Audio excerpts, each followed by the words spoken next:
பாட்டாளி மக்கள் கட்சி அன்புமணிக்கே சொந்தம் என இந்திய தேர்தல் ஆணையம் அதிகாரப்பூர்வமாக அறிவிச்சிருப்பது அக்கட்சியின் நிறுவனர் ராமதாஸ் மற்றும் நிர்வாகிகள் மத்தியில அதிர்ச்சியை ஏற்படுத்தியிருக்கு.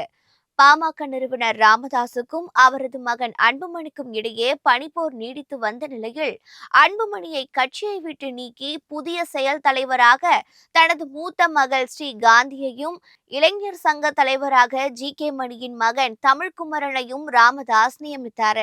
இதனால பாமக யாருடைய கட்சி, மாம்பழம் சின்னம் யாருக்கு என்பது குறித்து இரு தரப்பினருக்கும் இடையே கடும் போட்டி நிலவி வந்தது. இந்த சூழல்ல பாமகவின் தலைவராக அன்புமணியே தொடர்வார் என அன்புமணி கூட்டிய பொதுக்குழுவில் தீர்மானம் நிறைவேற்றப்பட்டு தேர்தல் ஆணையத்திடம் வழங்கப்பட்டிருக்கு.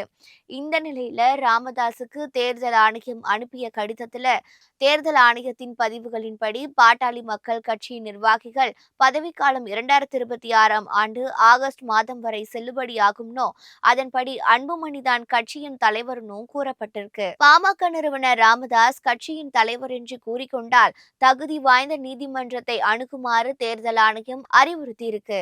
தேர்தல் ஆணையத்தின் இந்த நடவடிக்கை ராமதாசுக்கும் அவரது ஆதரவாளர்களுக்கும் பெரும் அதிர்ச்சியை ஏற்படுத்தியிருக்கு.